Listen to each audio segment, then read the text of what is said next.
మనం బాలకోట్ స్ట్రైక్స్ జరిగినప్పుడు చూసాం, తర్వాత సర్జికల్ స్ట్రైక్స్ జరిగినప్పుడు కూడా చూసాం. ప్రతిపక్షాల నుంచి కొన్ని విమర్శలు వచ్చాయి, కొన్ని ప్రశ్నలు వచ్చాయి.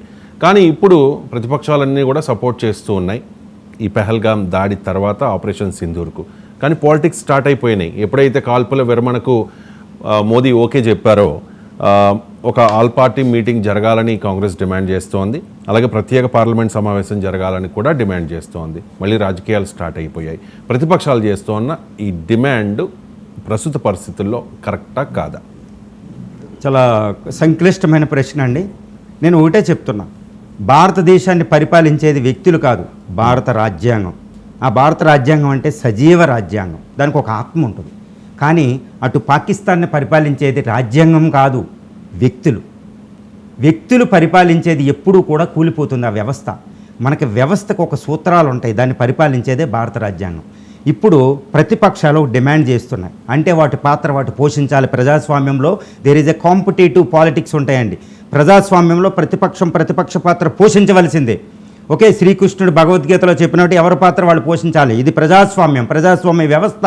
ప్రతిపక్షాలు అవి అడగడంలో తప్పులేదు. కానీ అదే సమయంలో భారతదేశాన్ని పరిపాలించే గురుతర బాధ్యత మోడీ గారిది, బీజేపీ ప్రభుత్వం అంటే ఎన్డీఏ ప్రభుత్వాన్ని.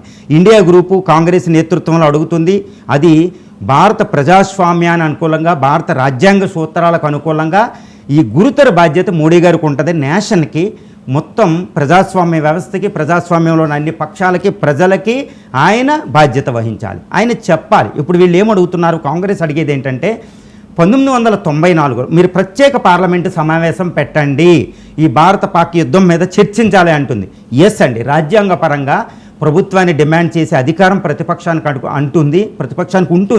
ప్రతిపక్షం చెప్పినట్టు ప్రభుత్వం చేస్తుందా లేదా చూడాలి. ప్రభుత్వం చేయవలసిన గురుతర బాధ్యత ఉంది. ఎందుకంటే భారత పాక్లు యుద్ధం దాకా ఎందుకు వెళ్ళాలి అనే ప్రశ్నని ఎవరైనా సంధిస్తే దానికి సమాధానం చెప్పవలసిన బాధ్యత ప్రభుత్వానికి. రెండోది ఏమడుగుతున్నాయంటే ఆల్ పార్టీ మీటింగ్ పెట్టాలి, దానికి ప్రధాని అధ్యక్షత వహించాలంటున్నారు. ఇప్పటివరకు ఆల్ పార్టీ మీటింగులకి ప్రతిపక్షాలన్నీ రమ్మంటే వెళ్ళిపోని.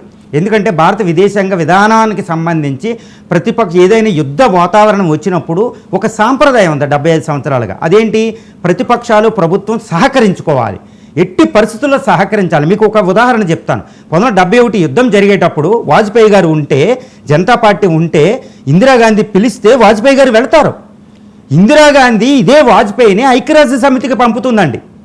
నువ్వు జనతా పార్టీ అయినా కాలేదు, భారతదేశం ప్రమాదంలో ఉంది, నువ్వు వెళ్ళమంటే వాజ్పేయి గారు వెళ్ళి అద్భుతంగా ప్రసంగిస్తారు. అంతటి బంధం ఉంటుంది. అంటే మీకు ఒకటే చెప్తున్నా, 1965 యుద్ధం అంటే 1947 ఏ యుద్ధం చూసినా యుద్ధం సమయంలో ప్రతిపక్షాలు, పార్టీలు, రాజకీయాలు చెయ్యవు. ఈ విషయంలో మనం ఓవైసీ గారి నుంచి 16 పార్టీలు, రాహుల్ గాంధీకి అందరికీ నమస్తే చెప్పాలి.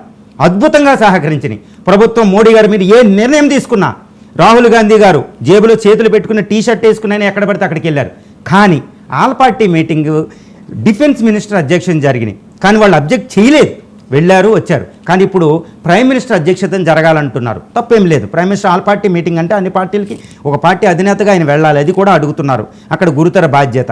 ఇంకోటి కాంగ్రెస్ ఏమడుగుతుందంటే 1994లో ఇదే భారత పార్లమెంటు అంటే పివి నరసింహారావు గారు ప్రధానిగా ఉన్నప్పుడు ఒక రెజల్యూషన్ పాస్ చేసింది. అది సార్వభౌమత్వానికి సంబంధించింది. అదేంటంటే PoK is an integral part of the India. పిఓకే అనేది భారత సార్వభౌమత్వ భౌగోళిక సరిహద్దు నుంచి విడదీయరానిది. మీరు అది ఎందుకు తీసుకోలేదు, ఇంత యుద్ధానికి వెళ్ళినా అని మోడీ గారిని కాంగ్రెస్ పాయింట్అవుట్ చేస్తుందండి. మోడీ గారు కూడా నేను రెస్పాండ్ అవ్వరు, పిఓకే తీసుకున్నంతవరకు ఈ యుద్ధం ఆగదు అని చెప్తూనే ఉన్నారు. అందువల్ల ఏంటంటే ఇది కాంపిటేటివ్ పాలిటిక్స్. భారత రాజ్యాంగం అల్టిమేట్గా ద సుప్రీం పవర్ ఇక్కడ ఉండేది రాజ్యాంగానికి. ఈ రాజ్యాంగానికి మోడీ అయినా రాహుల్ అయినా అన్ని పార్టీలు నిబద్ధత ఉండాలి. అందుకే మన సిస్టము అద్భుతంగా పరడి వెళుతుంది. భారత రాజ్యాంగం ఈజ్ అన్ అన్పారలల్, మ్యాచ్లెస్. కానీ చూడండి పాకిస్తాన్ ఎంత తుత్తునీలైపోయింది. ఎందుకంటే దానికి రాజ్యాంగం లేదు. ఇక్కడ వ్యక్తులు ప్రధానం కాదు, రాజ్యాంగం, ప్రజాస్వామ్య సూత్రాలకు అనుకూలంగా వారు అయిన వెంటనే రాజకీయాలు వస్తాయి. ఈ రాజకీయాలు వాళ్ళ మోటివ్ అంటే ఇక్కడ ఒకటే, రాహుల్ అయినా, ప్రధాని అయినా, మోడీ గారు ఎవరైనా వాళ్ళ మోటివ్ ప్రజాస్వామ్య రక్షణ, భారతదేశ సార్వభౌమత్వం, భారతీయుల ప్రయోజనాలు. అంతేగాని వ్యక్తిగత ప్రయోజనాలు ఉండకుండా రాజకీయాలు చేసినంత మాత్రాన అవి రాజకీయాలు అద్భుతమని చెప్పవచ్చండి.